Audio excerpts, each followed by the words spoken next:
নমস্কার বন্ধুরা, রাজু রিঙ্কু সিম্পল রান্নায় সকল বন্ধুদের স্বাগত। প্রথম থেকে শেষ পর্যন্ত রেসিপিটি দেখার অনুরোধ রইল। আজকে কিভাবে করি চেলাপুঁটি মাছ দিয়ে ফুলকপি ডাল দিয়ে একটা সুন্দর রেসিপি, চলো এবার দেখে নেওয়া যাক। প্রথমে আমি চেলাপুঁটি মাছ এই যে ভালো মতন ভেজে নিছি। ভাজা আমার হয়ে গেছে, সাইডে রেখে দেব। তারপর আমি এই ছোলার ডাল আমি সেদ্ধ করে নিছি। এই দেখো সেদ্ধ হয়ে গেছে। আমি 4 থেকে 5 সিটি দিয়ে সেদ্ধ করে নিছি কুকারে। তারপরে ফুলকপির 4 টুকরো নিয়ে নিছি, বড় দেখে ফুলকপি 4 টুকরো নিয়ে আমি হালকা একটু লবণ দিয়ে সেদ্ধ করে নিছি। তারপর দেখো রেসিপিটা করার জন্য আমি কিছু সবজি বা আমি উপকরণ কেটে নিয়েছি। প্রথমে 4টে ফুলকপির টুকরো আমি ভালো মতো সেদ্ধ করে নিছি। কিছু ধনেপাতা কেটে নিছি, কাঁচা লঙ্কা কেটে নিছি, টমেটো কেটে নিছি, সাথে কিছু বিনসও কেটে নিছি, আর পেঁয়াজ আমি ছোটো ছোটো করে কেটে নিছি। এদিকে আমার ডাল সেদ্ধ হয়ে গেছে। ডাল সেদ্ধর মধ্যে দিয়ে দিলাম আগে থেকে কিছুক্ষণ সেদ্ধ করে রাখছিলাম ফুলকপি।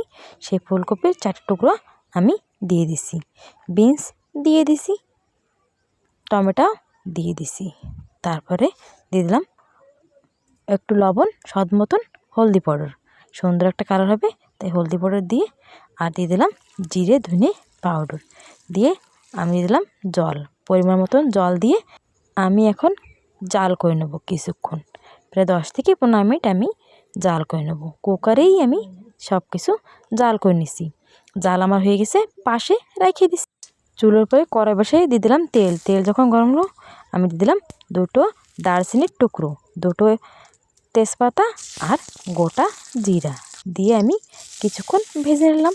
তারপরে দিয়ে দিলাম 7 থেকে 6টা রসুনের কোয়া দিয়ে দিলাম, সাথে পেঁয়াজ দিয়ে দিলাম, কিছুক্ষণ ভেজে নিলাম। ভাজার পরে দিয়ে দিলাম আমি 3টে কাঁচা লঙ্কা। বন্ধুরা, এই রেসিপিটাতে দারচিনি দিলে অনেক সুন্দর ফ্লেভার হয়, তাই আমি দারচিনি দিয়ে করছি, তোমরা এইভাবেই করবে। তারপরে আমি দিয়ে দিলাম 1 চামচ শুকনো লঙ্কার পাউডার দিয়ে আমি অল্প একটু ডালের জল দিয়ে আমি ভেজে নিলাম ভালো মতন। মশলা আমার ভাজা হয়ে গেছে। এখন দিয়ে দিচ্ছি আমি সেদ্ধ রাখা ডাল, ফুলকপি বা বিনস দিয়ে কিছুক্ষণ নেড়ে চেড়ে একটু জাল করে নেব। এই দেখো বন্ধুরা কত সুন্দর হয়েছে। জাল একটু হওয়ার পরে আমি দিতেছি আদা পেস্ট, 1 চামচ আদা পেস্ট দিয়ে আমি ভালো মতন খুন্তি দিয়ে মিশিয়ে নিচ্ছি। তারপরে দিয়ে দিলাম উপরতে চেলাপুঁটি মাছ দিয়ে আমি আবারও কিছুক্ষণ জাল করে নিছি। এখনই প্রায় হয়ে আইছি। উপরতে ধনেপাতা দিয়ে আমি নামাই নেব। এই দেখো কত সুন্দর হয়েছে আমার চেলাপুঁটি মাছ দিয়ে ফুলকপি ডালের রেসিপি। একটা পাত্রে নামাই নিছি। বন্ধুরা, এই রেসিপিটা বাড়িতে অবশ্যই করবে আর কমেন্ট করে জানাবে যে কেমন হয়েছিল। ভিডিওটা তোমাদের কাছে যদি ভালো লাগে লাইক শেয়ার সাবস্ক্রাইব অবশ্যই করবে।